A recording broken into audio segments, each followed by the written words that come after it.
Local వార్లో ఒంటరి పోరుకి BJP సిద్ధమవుతుందా? అన్ని స్థానాల్లో అభ్యర్థులను పోటీలో నిలపనుందా? అందుకు తగిన విధంగానే క్యాడర్ను సమాయత్తం చేస్తోందా? ఇతర పార్టీలతో పొత్తుకు నో ఛాన్స్ అంటుందా?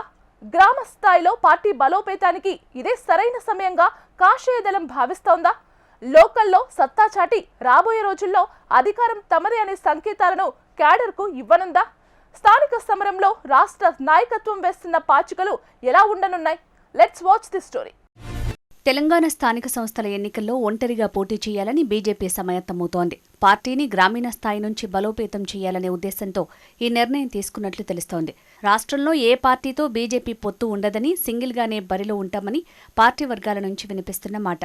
వచ్చే ఎన్నికల్లో రాష్ట్రంలో అధికారంలోకి రావాలంటే కింది స్థాయి నుంచే పార్టీ బలంగా ఉండాలని, అందుకు డిసెంబర్లో జరిగే స్థానిక సంస్థల ఎన్నికలే మంచి అవకాశమని అంటున్నారు కమలనాథులు. 2024 పార్లమెంటు ఎన్నికల్లో బీజేపీ తెలంగాణలో గణనీయంగా ఓటు శాతం పెంచుకోవడంతో పాటు అధిక స్థానాలను కైవసం చేసుకుంది.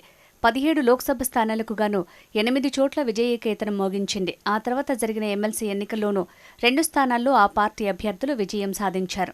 దీంతో రాష్ట్రంలో కమలం పార్టీపై ప్రజల్లో ఆదరణ పెరుగుతోందని, అందుకనుగుణంగా పార్టీని ముందుకు తీసుకువెళ్లాలని రాష్ట్ర నాయకత్వం భావిస్తోంది. ఇప్పటివరకు స్థానిక సంస్థల ఎన్నికలకు పెద్దగా ఆసక్తి చూపని కాషాయ పార్టీ ఈసారి ప్రతిష్టాత్మకంగా తీసుకుని సత్తా చాటాలనే ఆలోచనలో ఉంది.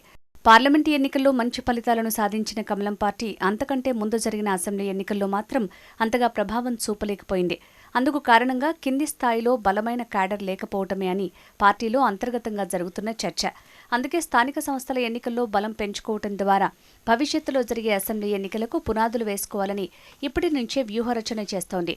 గ్రామీణ ప్రాంతాల అభివృద్ధికి కేంద్ర ప్రభుత్వం కేటాయించిన నిధుల అంశాన్ని ప్రజల్లోకి బలంగా తీసుకువెళ్లాలని బీజేపీ భావిస్తోంది. గ్రామాల వికాసం బీజేపీతోనే సాధ్యం అనే నినాదంతో ప్రచారం నిర్వహించాలనే యోచనలో ఉన్నట్టు తెలుస్తోంది.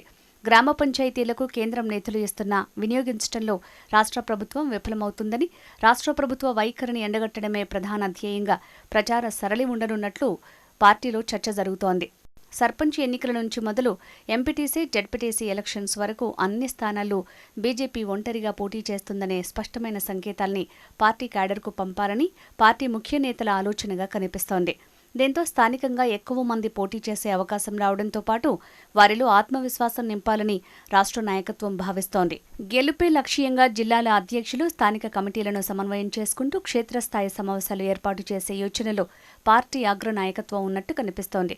గెలుపు గుర్రాలను రంగంలోకి దించేందుకు వ్యూహాత్మకంగా ప్రణాళికలు రూపొందిస్తోంది. లోకల్ బాడీ ఎన్నికల్లో విజయ దుందుభి మోగించి రాష్ట్రంలో కాంగ్రెస్, బీఆర్ఎస్ పార్టీలకు ధీటుగా ప్రత్యామ్నాయ శక్తిగా ఎదగాలనే వ్యూహంతో అడుగులు వేస్తోంది.